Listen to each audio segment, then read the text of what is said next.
Just, I surrender, and I like that you said I surrender every moment, because that's what it, you have to keep doing it, right? It's like I surrender, I surrender, I surrender. It's we came in here and we decided that, instead of hospitality being out here, we're going to put it back here, and it's like, oh no, but this isn't going to work, and this isn't going to work, and people come in, and it's like, okay, guys, we gotta try this. We gotta surrender to what is. Okay, it's out there. So we're gonna surrender to this today. If it doesn't work, we'll surrender to something else next week. But we have to do that. That's our practice, is to be open, whatever comes, to take a breath and just let go, and surrender into what is. So we're talking about this whole road trip that we're taking. We're talking about yielding to the stuff of life. And here's what I figured out. I was thinking about this all week. And honestly, think about your life. We drive like we live. Now think about this, the people in your life. I started looking around in my life, and this is interesting because I'm going on this road trip with my family, and my son-in-law, Audie, he's kind of a aggressive, kind of a distracted kind of person. Same way he drives. Pray for us. We're gonna do that. Because he does that. And he's like really aggressive, and he kind of drives that way, and it's very interesting. And then I was thinking, I had this friend. I used to have remember my friend Sandy, and it's like she's a slow person. You know what I'm saying? Just slow. She's even young, but she's slow. And she just walks slow, she turns her head slow, she just talks, she eats slow. And, it's really interesting because I drive with her, and she drives so slow. She turns slow, and that is so true. And then my friend Judy, okay, perfect driver, right? Judy obeys all the rules, she does everything just perfectly. The woman cannot park. Is that true? That's true. We can be like in a parking lot, and there's no cars there, and she parks on a line. Isn't that true? That's true. Now, and what's interesting, Judy can't park herself in life. Right? Isn't that amazing that I figured this out? I'm so proud of myself. But I mean, it's like she's so busy and stuff, and I go, sit down, you need to rest, you need to sit down. No, I can't, because she can't park. But you just look at somebody. So look at the people in your life, look at yourself, okay? So I finally looked at myself after looking at everybody else. And so after doing that, I figured I have a lot like you do. And I know that my deal is I can't merge very well. I can't go with the flow sometimes, And I'm thinking about this because, now, I'm going to try to explain this, but when you go onto the freeway, there's this little entryway, and there's two lights, right? Does that make sense? Remember, it goes like go on green or something. Or each car can go on green. And I swear to God, my whole life, I've hated that place. Because it's like I get up there to go, and then another car comes, and he stops, and I'm going, well, wait, am I supposed to go or yield the right of way or what? And so sometimes I wait, like 3 lights, and everybody else is going, and I'm just sitting there going, can I go now? And then I go, and as the other person goes. So I have a hard time merging on and kind of going with this flow of life. And I think that all of us do. So I'm using this as kind of a metaphor for, going with the flow of life and being able to, when the stuff comes to us, to just, fit in and to surrender to life as it is. And the truth is that, it's awkward. It's awkward for me to do that. And I think all of us, the things in your life that come, hospitality, just for I mean, honestly, you're used to going one way, and all of a sudden you got to go a different way. For some people, that's really difficult. Stuff gets in the way. And so what we do is we struggle, and we struggle, and we struggle. And by nature, I think that we're just strugglers of life, instead of taking a breath back and going with the flow. And I'm thinking about how we deal with these things in our life. And I know that, like, I'm looking at Eden. He's my 8-year-old, going to be 9 years old, grandson. And I work with him on his homework sometimes, and he struggles, and he's really struggling to do it and stuff. And what he does is he takes his pencil, and he works really hard on his pencil, and he cracks it. So that's what we do in life. See, we try harder and harder and harder and harder, and then we break. We just break. And so what I'm trying to, I guess, get across here today is that there's a different way. There's a different way to do life. And that life, the way to do life is to take a breath and to let something bigger than who we are, not the little ego self, move through us and do the work for us. It's to rely on something bigger than who we are, to say yes in life. And I don't know why it's so hard for us, but it is really difficult to do that. to just say yes to what is and then move forward with what you have to do. Sometimes we're afraid to use the word surrender, and we're afraid to surrender because we think it means giving up. And it's not true. That's not what that means at all. It doesn't mean giving up at all. I'm reminded of this story, and I told it years ago, but it's a true story. And it's called Golfing with the Monkeys. Mm-hmm. And it goes like this. There's an English, the English had colonized India, and they built this big golf course in Calcutta. And the monkeys were all over the place, and they used to drop the balls. They would go pick up the balls when people would golf, right? Then they would scurry across the course, and seize these balls and start playing with them. So these golfers did everything to try to control the monkeys. So they built these high fences around the fairways, and then they trapped the monkeys and they relocated them. They did everything. And they finally figured out, they just surrendered, they couldn't do anything. And then they established a rule in their little rule book they have that says, play the ball wherever the monkey drops it. Okay? This is a true story. They have that written in their course book, And I got to thinking, wow, now isn't that interesting? What do you do? What do you do? In our life, we have to play the ball where the monkey drops it, don't we? Instead of struggling it and trying to fix the ball and do all these things, we have to just go with the flow of it, And sometimes what's interesting is the balls, just think about this. Imagine that you're playing golf. I'm not a golfer, but imagine, that, like Bob, you are. Imagine if you're playing and then the monkey throws the ball and that's right next to your hole in one. You could almost make a little hole there, right? Does that make sense? A hole in one, yeah. So, or he hits it out in the water somewhere, And isn't that like our life, right? It's like one day, we have a ball that's out in the water somewhere and we don't know what we're going to do. And then the next day, it's kind of a blessing, there it is. So life is all of it. It's a great, great metaphor for life. We never know, what to do, So, I looked at every master. I'll tell you, when you look at all of the traditions, there's many, many of the spiritual traditions, and they all talk about acceptance, surrender, non-resistance. That's one of the greatest spiritual teachings of all time, is to be able to let go, let God. That's a 12-stepper thing to say. It's finally just get out of the way, get out of your own way, and let something move through you.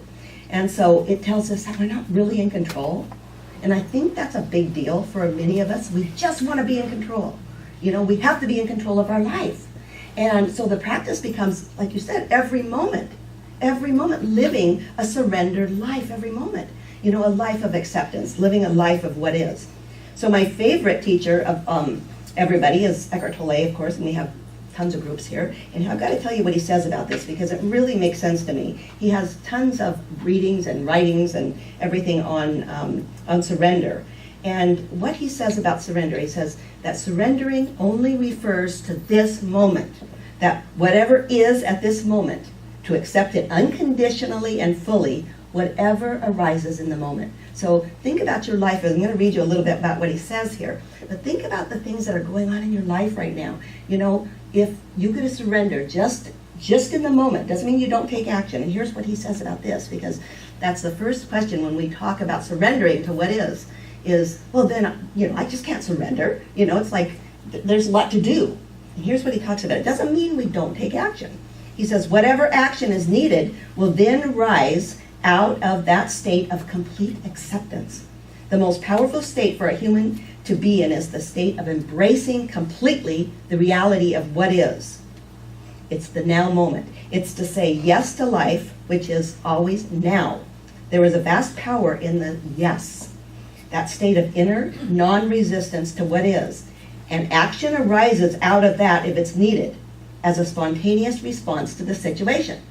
So let me explain that, because I love this, because it's like, I'm thinking about our lives and how basically, sometimes we're resisting what is, and then our next action, is devastating because we're working from what a resistance to it instead of now. So what he says is, surrender to the now never leads to inaction because it only concerns the reality of this moment, and perhaps action is needed. And he gives an example in the book. So you're stuck in the mud. Okay, so imagine you're stuck in the mud somewhere. He says that all you have to do is just say, okay, breathe in, I'm stuck in the mud. You don't have to fix the car right then. You have to at least accept it, because if you don't accept it, If you don't accept what is, you're working on a different action. Does that make sense? You're working from what he calls a resistance state. And he says that there is a much greater power now that arises that will move through you and manifest as action if needed than there could be ever by struggling from the state of no.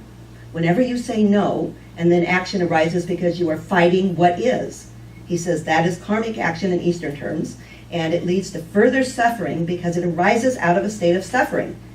See, it arises out of a state of suffering, which is the non-acceptance of what is. So I got to thinking, what that is. If something is really bothering you, I'm trying to think of at home, something just, gets you.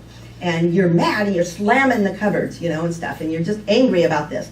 You're not surrendered, right, to it. You're not surrendered. So you're slamming the cupboards. What happens is the cupboard falls off. Right? The cupboard falls off the door. Okay, I'm kind of exaggerating here, but then you pick it up, and you're mad. You haven't surrendered yet. Then the next thing happens, you maybe go like this and you I don't say hit the dog, but say that happens, and then you do that, and then what I'm saying is thing after thing after thing happens when you're not surrendered because it comes from a state of non-surrender. So he says that action arises out of suffering is contaminated with suffering, and it causes further suffering.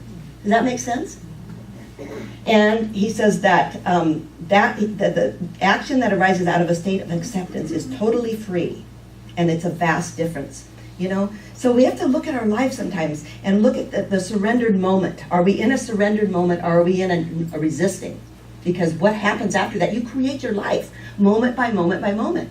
See, and if you are coming from a peaceful state, because that's what that is, it's a breath, something happens, you take a breath and then you make a choice. It's a conscious choice.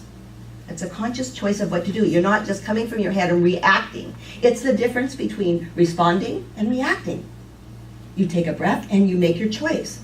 These are the surrendered actions, and they're moment by moment by moment. So our job is to surrender to everything in our life. To let that, what is it? What is it that we're surrendering to? And the truth is, it's different for everybody, but it's an energy.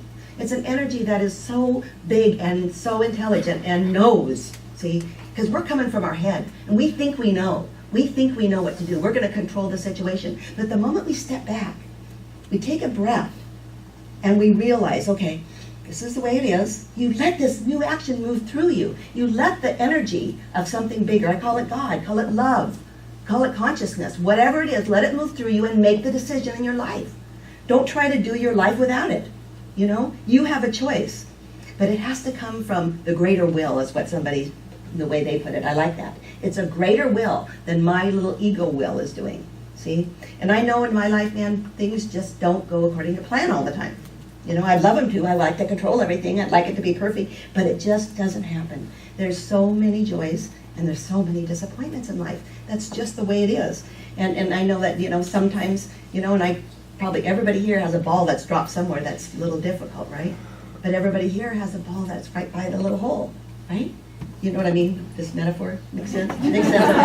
Yeah, okay. So if you walked in late, you probably wonder what I'm talking about. But the truth is, we have all those balls going on. So we got a choice, in life. What are we going to, focus on? The balls that are near the hole, or are we going to focus on the ones that are out in the water somewhere? We got to look at it all. But we want to be joyful. Live our life coming from this surrendered state that is, accepting where the ball is, I guess. So anyway, here's what I know, and I know that most of you do, is that this is just a crazy universe. Sometimes it's unpredictable. We don't know what's going to happen, and sometimes, life just seems unfair, I don't know if it is or not, but I know it's painful sometimes, and I know that none of us are in control. We can try to control, we can try to, do what we do, but the truth is, it just, doesn't work until we open up, till we breathe, and until we allow something bigger to move through us. And here's what I know too, is that every one of us here are so blessed. We're blessed beyond measure. And when we know that, we're different. We are different people. We walk differently, We have to just drop that control and let that move in. Just today, I got something on the email. I'm going to close with this because I love it. It's about looking at life and just seeing it all and then just being grateful for what is.